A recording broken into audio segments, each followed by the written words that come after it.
자, 오늘 말씀 함께 나누도록 하겠습니다. 요한복음 6장 35절부터 44절입니다.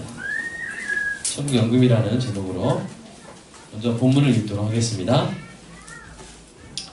예수께서 이르실 때 나는 생명의 떡이니 내게 오는 자는 결코 줄이지 아니할 터이요 나를 믿는 자는 영원히 목마르지 아니하리라.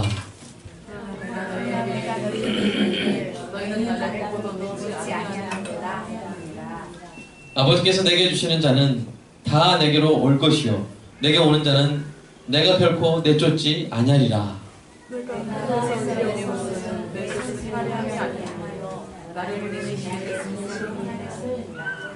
나를 보내신 이의 뜻은 내게 주신 자 중에 내가 하나도 잃어버리지 아니하고 마지막 날에 다시 살리는 이것이라.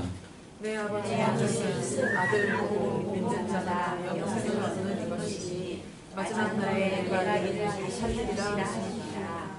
자기가 하늘에서 내려온 떡이라 하심으로 유대인들이 예수에 대하여 수군거려 이르되 이는 요셉의 아들 예수가 아니냐 그 부모는 우리가 아는데 자기가 지금 어찌하여 하늘에서 내려왔다 하느냐.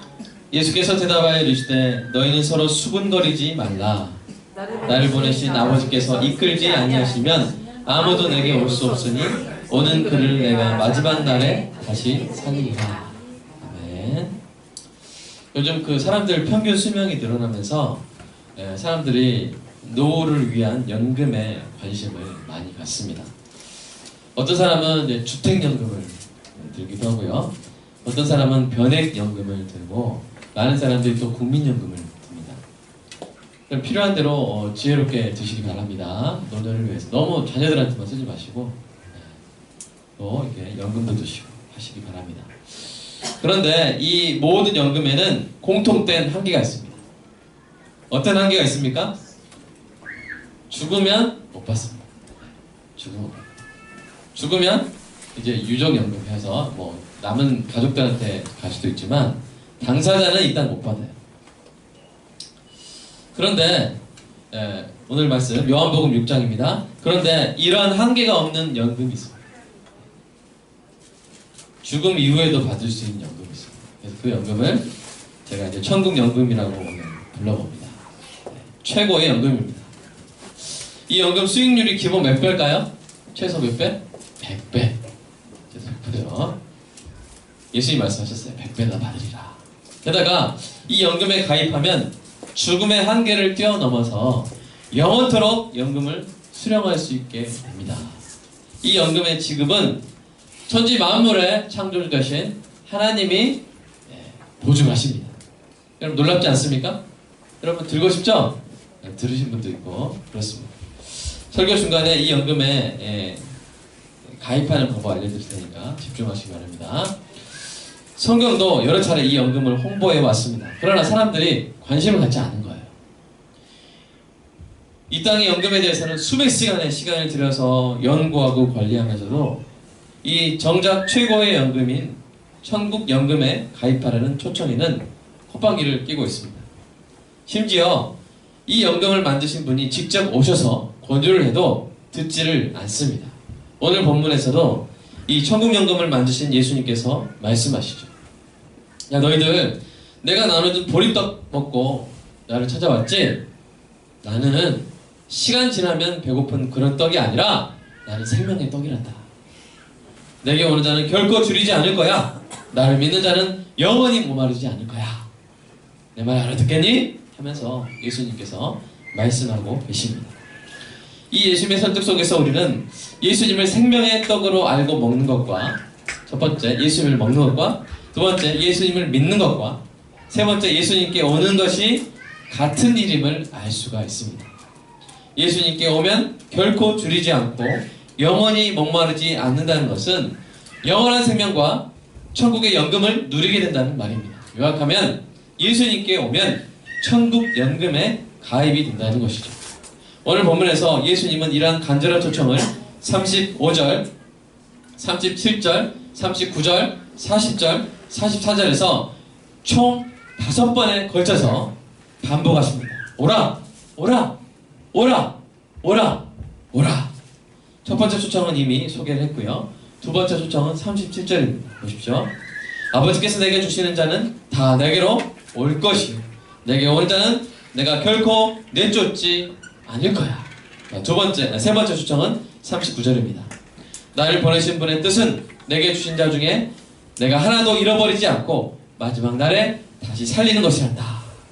네 번째 초청은 40절입니다. 내 아버지의 뜻은 아들을 보고 믿는 자마다 영생을 얻는 거야. 마지막 날에 내가 다시 살릴 거란다. 이 놀라운 초청에 대한 사람들의 반응은 무엇이었습니까? 희망찬 환호성이었습니까? 기립박수였습니까? 감격의 눈물입니까? 아니죠. 오늘 본문 보시면 수군거림, 빈정거림이었습니다. 불신이었습니다. 그럼에도 불구하고 예수님이 44절에서 다시 한번 초청하시죠. 나를 보내신 아버지께서 이끌지 아니하시면 아무도 내게 올 수 없으니 오는 그를 내가 마지막 날에 다시 살리리라 라고 예수님이 말씀하십니다. 여러분 이렇게 이 5번에 걸쳐서 하고 있기 때문에 약간 헷갈릴 수 있어서 제가 한데 뭉쳐서 문장을 만들어 봤습니다. 네. 한번 읽어볼까요? 시작. 나를 보내신 하나님 아버지께서 그 뜻대로 내게 주셔서 내게로 이끄는 자는 반드시 내게로 올 것이다. 생명의 떡인 나를 먹고 믿고 내게 오는 자는 내가 결코 내쫓지 않고 주림이나 목마를 먹는 영생을 얻게 할 것이니 하나도 잃어버리지 않고 마지막 날에 다시 살릴 것이다. 계속 띄워주십시오. 이게 바로 예수님의 초청입니다. 오늘 본문 이후에도 여러분 요한복음 6장 44절 이후에도 계속 보시면 예수님이 끈질기게 권하십니다. 오라, 먹으라, 믿으라. 여러분 중에는 혹시 이렇게 생각하셨어요? 좀 예수님이 좀 사도 요한이 좀 글을 깔끔하게 쓰지 똑같은 말을 왜 계속 썼나? 왜 그랬을까요? 예? 안 오니까 안 들으니까 내가 계속 말하는 밥을 차렸는데 엄마가 밥을 차렸는데 애들이 냄새만 맡고 바로 식탁에 앉습니까? 네, 그런 거는 뭐 통닭이나 치킨 이런 거 통닭 같은 거네요. 피자나 이런 거 냄새 나면 막 달려오죠. 그러나 뭐 이렇게 뭡니까 된장국 막 끓여놓고 애들 몸에 좋은 웰빙 푸드 딱 해놓고 밥 먹어라. 그럼 한 번 말하면 예준이는 오죠? 솔직합니다. 정직한 아이가 나중에 크게 될 줄로 믿습니다. 자, 이렇게 여러 번 말해야 돼요. 여러분. 나중에 이제 막 떡떡이도 그렇고 오늘도 그렇고 둘이는 좀 밥 먹으라 한 번 말하면 오는 아이들 되게 축하합니다. 얼마나 우리 엄마들이 입이 아프니까 먹어라 먹어라.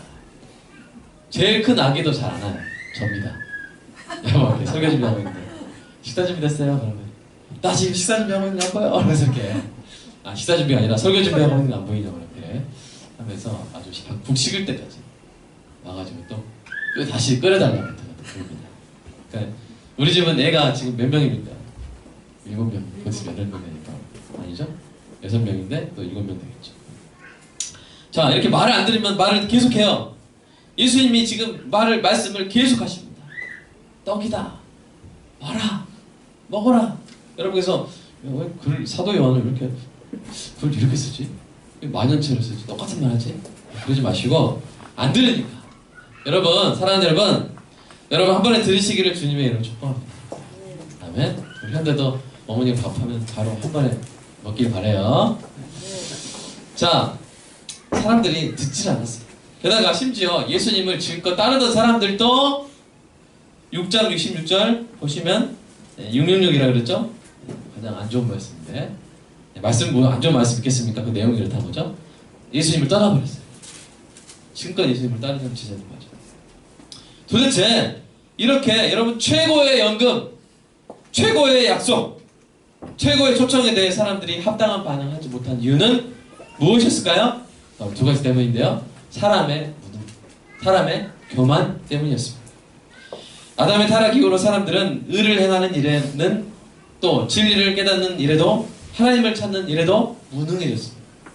로마서 3장 10절에서 11절을 보시면 바로 그것을 사도 바울이 정확하게 진단해주고 있죠. 읽어볼까요? 시작! 기록된 바 의인은 없나니 하나도 없으며 깨닫는 자도 없고 하나님을 찾는 자도 없고 안 되는 거예요. 게다가 사람은 무능할 뿐만 아니라 여러분 무능하더라도 겸손하면 사람 발전 가능성이 있죠? 그죠?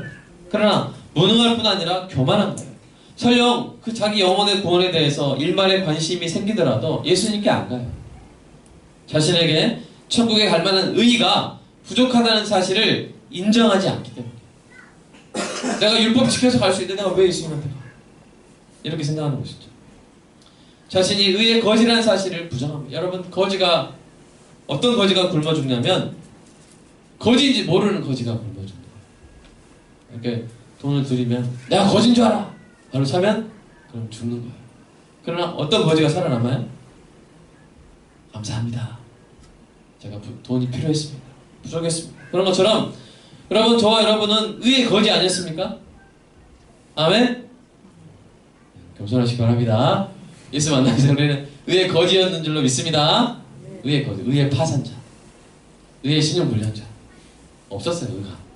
그러나 우리가 하나님의 은혜로 저는 의의 거지입니다. 예수님 의를 주십시오 해가지고 믿게 되었고 이제 의의 부자가 된 줄로 믿습니다. 아멘. 예수님이 주셨잖아요. 의를 주셨어요. 이 무능과 교만으로 인해서 인류는 하나님의 특별한 뜻이 없었다면 그대로 멸망할 수밖에 없었습니다. 그러나 다행히도 하나님께 뜻이 있었어요. 그 뜻은 어떤 뜻입니까? 다시 한번 아까 요약한 문장 보여주실래요? 제가 막 뭉쳐서. 자, 그 뜻이 어떤 뜻이에요? 하나님이 이 땅에 예수님을 보내셔서 예수님에게 하나님이 선택한 백성들을 붙여주시고 그래서 생명의 떡인 예수님을 먹어 영생을 얻게 하는 것입니다. 예수님을 통해서 의를 얻게 하시는 것이죠. 여러분, 하나님이 하나님의 백성을 미리 선택하셨다는 거예요. 미리. 여러분, 하나님의 백성입니까? 여러분이 하나님의 백성이 된 것이 언제입니까?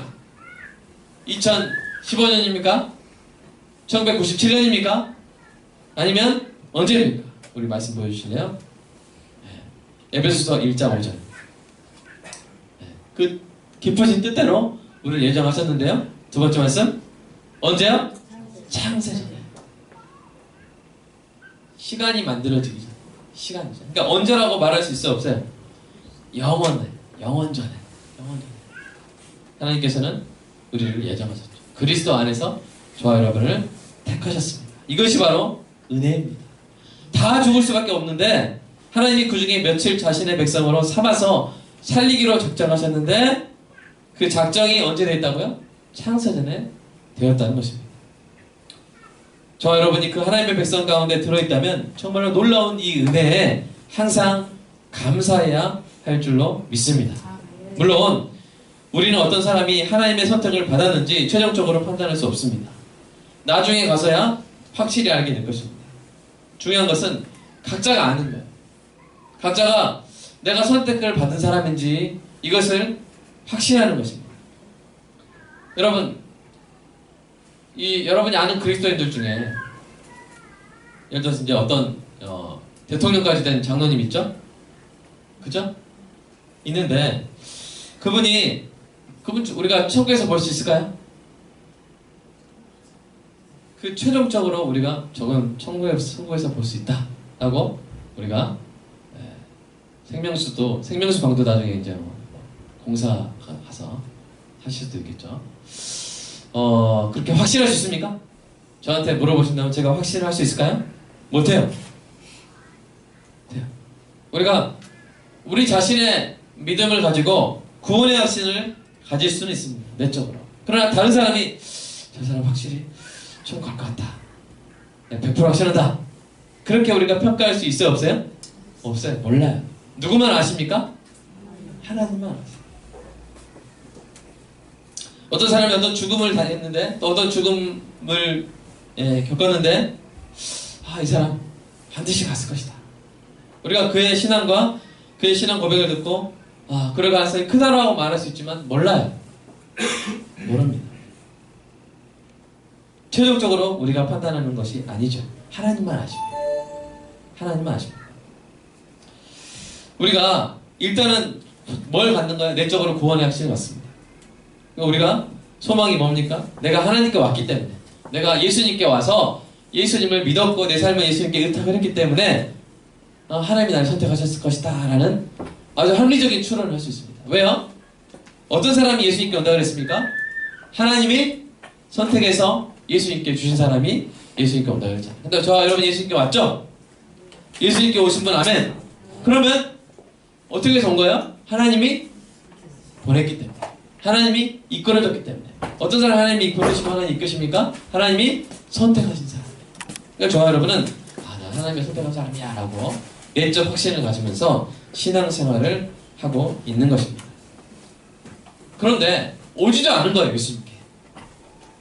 예수님이 믿어지지도 않는 거예요. 그런 사람은 두려워서 떠나야 돼요. 두려워 떠나야 돼요. 하나님의 뜻은 절대적이고요, 한거 불가능하고요, 변하지 않습니다. 절대적이고 한거 불가능하고 불변하는 이 하나님의 뜻 가운데 들어있지 않는 사람은 결코 구원을 받을 수 없어요. 하나님의 리스트가 딱 있다고 보십시오. 천국 리스트. 내가 안 들어갔어요. 근데 내가 아무리 어떤 첨탑과 어떤 로빈해도 들어갈 수 있어요? 없어요? 근데 지금 알 수도 없죠? 그러니까 우리는 뭘 해야 되냐면 시험을 해야 돼요. 어떤 시험을 해봐야 돼요? 예수님을 믿으려고 노력해야 돼요. 마음을 열고 복음을 들어보려고 노력해야 돼요. 아직 예수님께 오지 않은 사람이죠. 한 번에 안 되면 수십 번이라도 시도를 해야 돼요. 내가 그 하나님 뜻 안에 들어가 있지 않으면 안 되는데, 큰일 나는데, 내가 정말 들어가 있을까? 또 들어가 있지 않을까? 정말 계속 교회에 와서 제발. 원래는 어떻게 해야 되냐면 우리가 막 이렇게 막 전도도 해야겠지만, 원래는 교회 받는 사람들도 제가 하나님 뜻 안에 들어가 있나요? 저도 좀 예수 믿게 해주세요 라고 막 이렇게 막 교회에서 참 밖에서 막 문 두드리고 자리가 부족해가지고 막 야외에서 막 이렇게 예배 드리고 그래야 돼요. 그 사람들이 왜 하지 않습니까? 무능하고 교만하기 때문에. 이 영원한 운명이 달린 문제에 여러분 예수 안 믿는 가족이 있다면 여러분 매달리시기를 주님의 이름으로 축복합니다. 여러분이 사랑하는 사람의 운명이 불투명합니까? 여러분의 가족이 하나님의 뜻, 구원의 뜻 안에 속해 있는지 불확실합니까? 두렵고 떨리는 마음으로 여러분 계속 복음을 전하시기를 주님의 이름으로 축복합니다. 다시 한번 말씀드려 주십시오. 이게 하나님의 뜻입니다. 하나님의 뜻입니다. 그렇다면 더더욱 중요해지는 것은 예수님을 믿는다고 하는 우리가 정말로 예수님께 왔냐는 거예요. 여러분 정말로 예수님께 오셨습니까? 여러분 정말로 생명의 떡을 드셨습니까? 여러분 정말로 하나님의 선택을 받은 사람 맞습니까? 아까 하나님의 선택을 받은 것은 뭘로 확정이 된다고요? 예수님께 온 걸로 확정된다고 그랬죠. 이것이 정말로 중요한 문제이기 때문에 사도 바울이 이 자기 성도들에게 이렇게 말합니다. 고린도후서 13장 말씀 볼까요? 시작. 너희는 믿음 안에 있는가 너희 자신을 시험하고 너희를 자신을 확증하라. 예수 그리스도께서 너희 안에 계신 줄을 너희가 스스로 알지 못하느냐? 그렇지 않으면 너희는 버림받은 자다. 이게 계속 보여져요. 목사가 성도에게 한 말이에요. 여러분 충격적이지 않습니까? 야, 네가 믿음 안에 있는가 시험해라. 검증해라. 예수님께서 너희 안에 계신 줄 너희 한번 확인해봐라 라고 지금 목사가 성도에게 말하는 것입니다.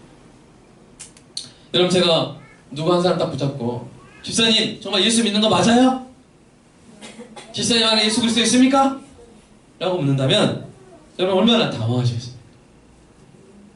가장 기본적인 문제인데 어떻게 보면 가장 기본적인 문제이기 때문에 의심하지 않는 건데 목사님이 시험해 보라고 그러고 검증해 보라고 하니 얼마나 황당하겠습니까? 그러나 바울이 이렇게 말한 건요, 자신의 성도들 가운데 몇이 하나님의 선택받은 백성이 아님을 드러내고 싶어서가 아닙니다. 바울의 속마음은 바로 다음 구절에 나오는데요, 한번 읽어볼까요? 시작. 우리가 버림받은 자 되지 아니한 것을 너희가 알기를 내가 바라. 그러니까 성도와 바울 모두 버림받은 자 되지 아니한 것을 알기를 바라는 거예요. 몇몇을 드러내려고 하는 것이 아니라 다 알기를 바라는 거예요. 이 바울은 바울의 의도는 뭡니까? 각자 자신의 믿음을 시험하고 검증하라고 도전한 것은 그렇게 하는 것이 신앙에 유익하기 때문입니다. 그렇게 하는 것이 신앙에 유익하기 때문입니다. 어떤 유익이 있을까요? 첫째는 어느덧 우리가 신앙생활을 이 반성 없이 하다 보면 모순이 생기고요, 오해가 생깁니다. 이 굳어집니다. 교만해집니다. 이런 것들을 다시 깰 수 있어요. 두 번째, 이 쓸데없는 잘못된 교리를 떨쳐내고 복음의 진리 안에서 자유를 누릴 수가 있어요. 세 번째, 주님께 자신의 삶은 의탁한 참된 그리스도인의 모습을 재정비하는 데 유익합니다. 여러분, 우리 신앙이 가장 뜨거울 때가 언제였는지 돌아보면 첫사랑, 예수님을 처음 믿었을 때, 그때 우리가 주님께 드렸던 그 헌신을 돌아보면 지금 거기에서 많이 벗어나 있는 모습을 볼 수가 있어요. 그래서 가끔 한 번씩 이렇게 다시 자신의 믿음을 시험해보고, 내가 정말 예수님을 사랑하는지, 내가 정말 예수님께 내가 온 인생을 드렸는지 점검해볼 필요가 있는 거예요. 그래서 그게 목사의 책무입니다. 가끔 한 번씩 이렇게 해줘야 돼요. 이러한 유익은요, 오늘날 더 필요합니다. 왜냐하면 우리는 예수님을 믿는다고 하는 사람과 그렇지 않은 사람들이 구별이 잘 안 되는 시대에 살고 있기 때문입니다. 기독교인도 거짓말합니다. 기독교인도 복수합니다. 기독교인도 불륜을 저지릅니다. 기독교인도 천국을 소망하지 않습니다. 기독교인이라고 하는 사람들이 구별이 되지 않습니다. 기독교인이라고 알려진 정치인들이 부정부패를 저지릅니다. 기독교인이라고 알려진 연예인들이 부끄러운 일을 저지릅니다. 너무나 섞여있기 때문에 사람들이 욕을 막 하죠. 이런 시대를 사는 우리에게 로마서 12장 2절의 말씀이 날카롭게 가슴을 찌릅니다. 읽어볼까요? 시작. 너희는 이 시대를 본받지 말고 오직 마음을 새롭게 함으로 변화를 받아 하나님의 선하시고 기뻐하시고 온전하신 뜻이 무엇인지 분별하도록 하라. 세대를 본받지 말아야 되는데 구별이 안 돼요. 이런 시대에 많은 사람들이 착각에 빠질 수밖에 없어요. 사실은 예수님 영접한 적이 없는데 제가 그리스도인이 됐다고 착각하는 거예요. 이런 착각은 치명적입니다. 왜냐면 난 아직 그리스도인이 되지 못했어 라고 생각하면 그래도 진지하게 고민하겠죠. 복음이 무엇인지 공부하겠죠. 그러나 그리스도인이 된 적이 없는데도 불구하고 그리스도인이 됐다고 착각하면 어떤 문제가 발생하냐면요, 고민하지 않는 거예요. 고민하지 않고 안심하며 살다가 나중에 너무 늦게 죽은 다음에야 닫힌 초공문 두들기면서 가슴을 쥐고, 여러분 그때 그렇게 하면 뭐합니까? 그러니까 목사인 저는 항상 제 자신의 믿음도 시험하고 검증해야 될 뿐만 아니라 가능한 한 자주 성도의 믿음에 도전을 주고 성도의 믿음에 시험과 검증을 하라는 권면을 줄 책무를 지고 있는 것입니다. 마치 우리가 1년에 한 번씩 정기검진 하잖아요. 우리 건강. 그죠? 건강 체크하잖아요. 그죠? 피도 뽑아보고. 그런 것처럼 목사도 성도의 신앙에 정기검진을 해줘야 될 책무가 있는 것입니다. 여러분 정말 예수 믿는 거 맞습니까? 여러분 시험해 보셨어요? 검증해 보셨어요? 그러면 이거 어떻게 검증하는 거죠? 여러 가지 검증이 필요합니다. 교리를 다시 한번 배워야 될 필요도 있어요. 여러분 정말 제대로 믿고 있는지. 저 이제 행위로 많이 치우쳐가지고 믿음 신앙이 아니라 행위 신앙은 아닌지 다시 한번 검증해 볼 필요 있어요. 지난주에 좀 그런 부분을 검증을 했죠. 오늘은 좀 어떤 부분을 검증을 할 걸 제가 좀 여러분 제안하냐면, 여러분 예수를 믿는다는 것은요, 우리의 삶을 온전히 예수님께 맡기는 것을 의미하지 않습니까? 그렇죠. 여러분 아주 유명한 예와 이 나이아가라 폭포에 줄을 매달고 어떤 사람이 그 외줄을 타고 그 나이아가라 폭포를 지나가죠. 그 아주 뛰어난 사람 서커스처럼 이렇게 지나가는데, 여러분 그 사람이 그렇게 지나갈 수 있구나 이거를 아는 것과 그러면 제가 잡아줄 테니까 같이 지나가실래요? 할 때 그 사람에게 자기를 맡기는 것과 같은 거예요? 다른 거예요? 다른 거죠? 믿는 것은 뭐요? 자기를 뭐 하는 거요? 맡기는 거예요. 예수님을 믿는 것은 예수님께 우리를 온전히 의탁을 하는 거예요. 우리가 믿을 때 반드시 일어난 것은 예수님을 주로 삼고 우리의 삶을 온전히 주님께 맡기는 거예요. 아멘입니까? 이것이 반드시 일어나야 되는데 여러분의 삶에 그것이 있냐고요. 여러분의 모든 것을 온전히 주님께 맡겼습니까? 사도 바울은 어떤 사람이 이런 관점에서 봤을 때 어떤 사람이 참된 성도인지 객관적으로 판단하는 데 도움을 주는 아주 인상적인 가이드라인을 제시한 바가 있습니다. 우리 고린도전서 15장 19절 볼까요? 시작. 만일 그리스도인이 안에서 우리가 바라는 것이 다만 이 세상의 삶뿐이면 모든 사람 가운데 우리가 더욱 불쌍한 자이리라. 잘 보십시오. 잘 보십시오. 사도 바울이 말하는 그리스도인은 너무 이 천국에 투자를 많이 한 거예요. 이 전문 용어로 하면 너무 천국에 올인을 해버린 거예요. 그러니까 어느 순간에 천국 가기 전에 이 사람의 삶을 세상적인 기준으로 평가를 하면 불쌍한 거예요. 다시 한번 말씀드리겠습니다. 만약 어느 시점에서 천국이 아닌 이 세상의 삶을 소망으로 사는 것처럼 해서 이 사람의 삶을 이 죽기 전의 시점으로 딱 잘라서 그 평생을 딱 평가하면요, 불쌍하다는 거예요. 그런 평가를 받는 그리스도인이 진짜 그리스도인이라는 거죠. 좀 말이 어렵습니까? 예를 들면 만약 여러분이 예수님을 믿었고 그렇게 예수님께 의탁한 삶을 이 세상의 기준으로 딱 돌아볼 때 어떤 평가가 있어야 되냐면 딱 두 글자. 바보다. 바보.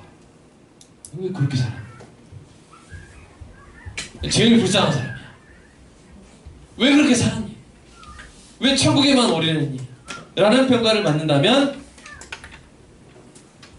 겉으로 볼 때 그런 평가를 할 수 있다면 그런 분은 정말 그리스도인일 가능성이 아주 높습니다. 아주 높습니다. 반대로 어떤 분이 예수를 믿었다고 생각하고 그렇게 자기 기준에서 예수님을 믿은 삶을 돌아봤는데 이게 아주 분산 투자를 잘한 거예요. 세상과 천국에 분산 투자를 잘한 거예요. 적당히 잘한 거예요. 예수도 따르고 세상도 따르고 예수 반, 세상 반, 얘 반, 쟤 반. 세상적으로 볼 때도 야 천국에 없어도 이 사람은 아쉬울 게 없이 살았다. 이 사람 천국에 있는 거 믿고 살았지만 그러나 천국에 없어도 이 사람은 이미 세상에서 아쉬울 것 없이 살았다. 천국이 만약에 없다고 해도 손해본 거 하나도 없다. 여러분 그런 평가를 받는다면 저는 솔직히 뭐라고 말할지 모르겠어요. 그분이 저한테 와가지고 저 예수 믿는 거 맞죠? 그러면 제가 모르겠는데요. 왜요? 예수를 믿는 데는 반드시 뭐가 수반한다고요? 내게 다 누게 돼버려요? 예수님께 돼버려요. 내 자신을 온전히 예수님께 의탁하는 일이 반드시 수반돼요. 그것을 바로 주되심이라고 해요. 예수를 믿을 때 일어나는 현상. 예수님이 주되심. 저는 설교를 준비하다가 갑자기 이 말씀이 떠오른 거예요. 원래 설교의 흐름이 이게 아니었어요. 제가 처음에 개요를 짤 때는 예수님 믿읍시다 하고 끝내는 거였는데 계속 막 이런 말씀이 떠오르는 거예요. 마태복음 13장 말씀이 떠올랐습니다. 한번 볼까요? 시작. 천국은 마치 밭에 감추인 보화 같으니 사람이 이를 발견한 후 숨겨두고 기뻐하며 돌아가서 자기의 소유를 반 팔아? 다 팔아. 다음. 또 천국은 마치 좋은 진주를 구하는 장사와 같으니 극히 값진 진주 하나를 발견하며 자기의 소유를 다 팔아. 그 진주를 삽니다. 아니 왜 도대체 설교 준비하다가 이 말씀이 떠올랐는지. 저도 이 말씀 부담스럽죠. 다 팔아야 되는데.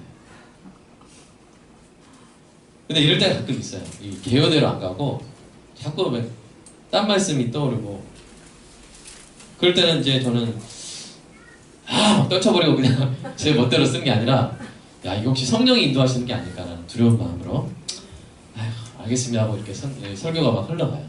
이렇게 하다가 이렇게 막 흘러가요. 그래서 제가 오늘 설교할 때 상당히 부담감이 있습니다. 사랑하는 여러분, 천국을 위해서 자기 소유의 인생의 일부분만 투자한 사람은요, 천국의 보화, 천국의 진주를 온전히 발견하지 못한 사람일 가능성이 상당히 큽니다. 정말로 발견했다면 자기 소유를 다 팔아 살 것이라고 예수님이 말씀하셨잖아요. 생각해 보십시오. 예를 들어서 한 달에 얼마를 내든지 60세 이후로 그 금액의 100배씩 다달이 돌려주는 연금이 있다고 생각해 보십시오. 네? 여러분, 제가 그 연금이 설명을 들은 거예요. 아, 이런 연금이 있습니까? 이게 바로 진짜 천국 연금이군요. 죽지도 않고 계속 받는 연금. 근데 이제 제가 이제 바로 가입을 하겠죠. 근데 제가 그래서 한 달에 10만 원 정도 여유 돈이 있어요. 근데 저는 2만 원만 넣어요. 그 기가 막힌 연금을, 세상에 없는 그런 연금 제가 2만 원만 넣으면서 친구한테, 야 이런 연금이 있으니까 너 다 가입해, 다 부어. 여유 자금 있으면 다 부어. 내가 하는 거예요. 친구가 묻습니다. 그래, 넌 얼마 부었는데? 나는 20% 붓고 있어. 여유 자금. 그럼 그 친구가 뭐라고 하겠어요? 제 말을 믿겠어요? 에이, 장난치지 마. 이렇게 하지 않겠습니까? 사랑하는 여러분, 정말 천국 보화를 발견했습니까? 아멘? 발견했어요. 여러분, 믿음을 시험해 보시고, 이거는 객관적으로 삶을 돌아볼 수 있는 기준이 됩니다. 내가 정말, 미안합니다, 계속 그 용어 쓰면 별로 안 좋은 용어지만, 올인했는지, 내가 전부 걸었는지, 내가 전부 팔았는지,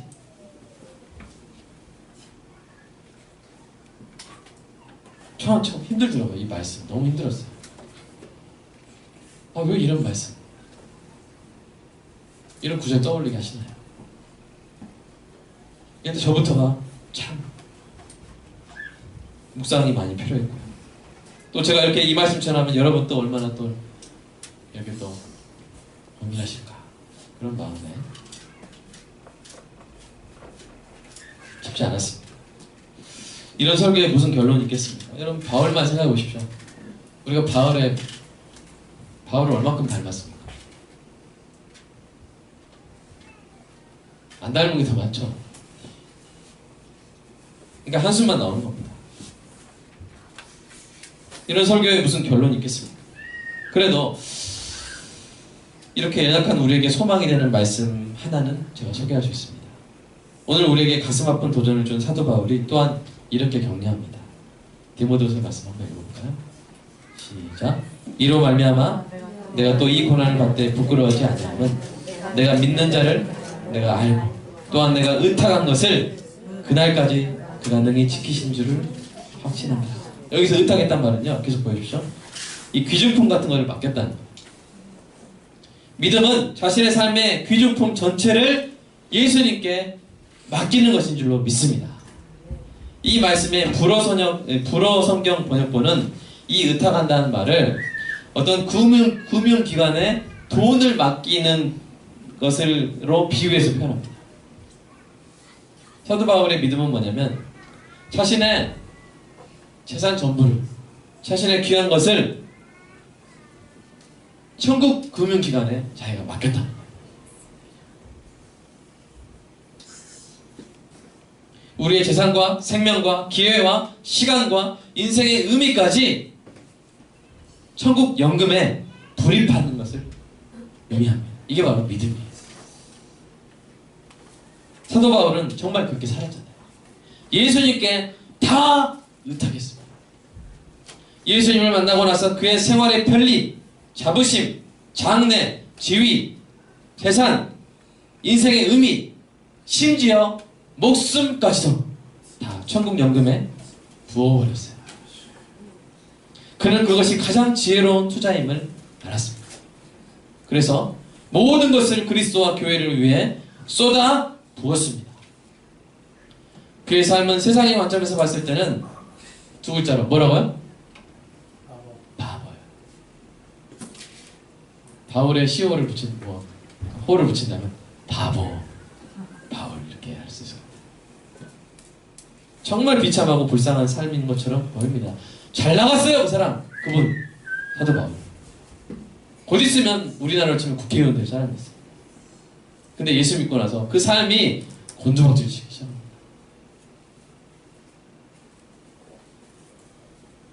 마지막에는 죄수가 됐어요. 그리고 순교를 당했죠. 그러니까 그 이후에 예수 만난 후에 삶만 보면요, 곤두박질 치는 그 삶이 야, 불쌍하다, 비참하다. 예수 믿고 풀린 게 하나 없다. 예수 믿고 나면요, 그 전에는, 예수 믿기 전에는 가는 도시마다 환영받았죠. 야, 가말리엘의 수제자다. 야, 최고다. 야, 바리새인. 야, 베냐민 후손. 예수 믿은 다음에 어떻게 됐어요?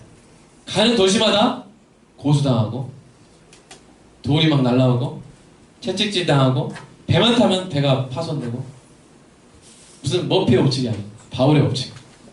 가기만 하면 막 괴롭힘 당하고, 오해받고, 쫓겨나고, 추방당하고, 심지어 자기 교회, 자기가 세운 고린도 교회마저도 바울은 사도가 아니다. 너무나 괴로운 삶을 살았어요. 그러나 사랑하는 여러분, 천국의 관점에서 봤을 때 바울이 가장 성공적인 투자자의 삶을 산 줄로 믿습니다. 천국에서 바울처럼 영광스러운 사람이 또 어디 있겠습니까? 없을 거예요. 바울 같은 승리자가 또 어디 있겠습니까? 여러분, 지금도 바울처럼 사는 사람들 많습니다. 여러분, 최근에 정말 순교자의 수가 엄청나게 많다는 통계도 있잖아요. 교회의 3분의 1의 성도들이 다 지금 자신의 삶을 온전히 주님께 바치고 살아가고 있습니다. 북한에 있는 성도들만 해도 예수 믿는다는 이유로 정치범 수용소에서 그 영광로 앞에서 그 사람이 지글지글 녹아가지고 이 심장이 막 1m 이하로 자가지고 허리가 굽어가지고 사람이 아닌 다른 종족처럼 돼가지고 그렇게 하지만 예수 부인해라 하면 부인 안 해요. 모든 걸 다 예수님께 의탁하고 찬양해요. 그러니까 우리가 얼마나 부끄럽습니까?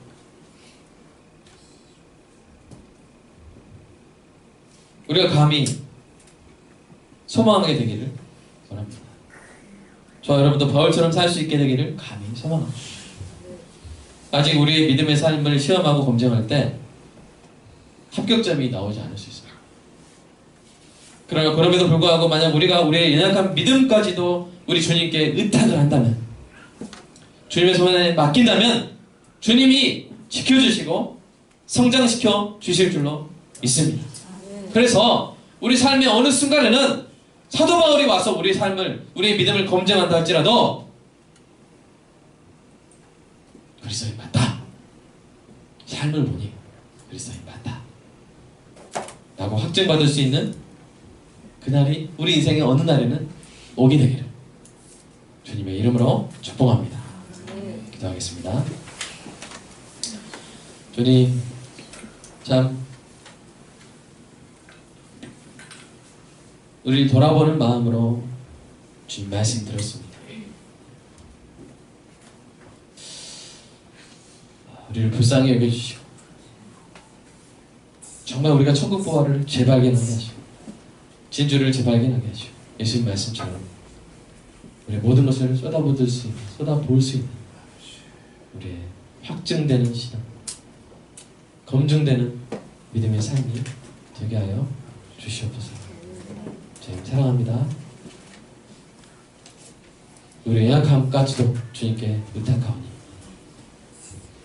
성장시켜 주시옵소서. 예수님의 이름으로 기도합니다. 우리 잠깐 좀 기도하겠습니다. 우리 연주 속에서, 우리 찬양 연주 속에서 말씀 준비하면서 참 괴로웠습니다. 좀 저도 바울의 반도 못 따라가는 삶이라 어떻게 마음이 힘들었습니다. 여러분도 말씀 들으면서 괴롭지 않으셨을까? 우리도 건강검진 받다 보면 좀 귀찮기도 하고 괴롭기도 하잖아요. 그러나 그렇게 하는 것은 우리 건강에 유익하기 때문입니다. 여러분, 지금 우리가 그 바울과 같은 상태가 아니라고 서로 정죄하거나 서로 신앙의 그 차별을 구별하고 이렇게 평가하자는 게 아닙니다. 우리 한번 다시 돌아보자는 것이죠. 우리의 목표는 이거 아니냐는 것입니다. 우리의 목표는 바울과 같은 온전히 주님께 의탁된 믿음의 삶인 줄로 고백합니다. 감히 소망합니다. 지금은 부족하지만 언젠가 우리 인생의 시점, 어느 시점에서는 내가 정말 주님께 올인했다고, 주님께 나의 모든 것을 의탁했다고 주님이 한번 그렇게 인정해 주시면 좋겠다. 주님이 한번 그렇게 인정해 주시면 좋겠다. 우리 삶을 돌아보며 그렇게 살게 해달라고, 지금 연약하지만 그렇게 살게 해달라고, 좀 그렇게 되게 해달라고 주님께 간절히 기도하는 시간을 갖겠습니다. 기도하겠습니다. 주님, 불쌍히 여겨주시옵소서.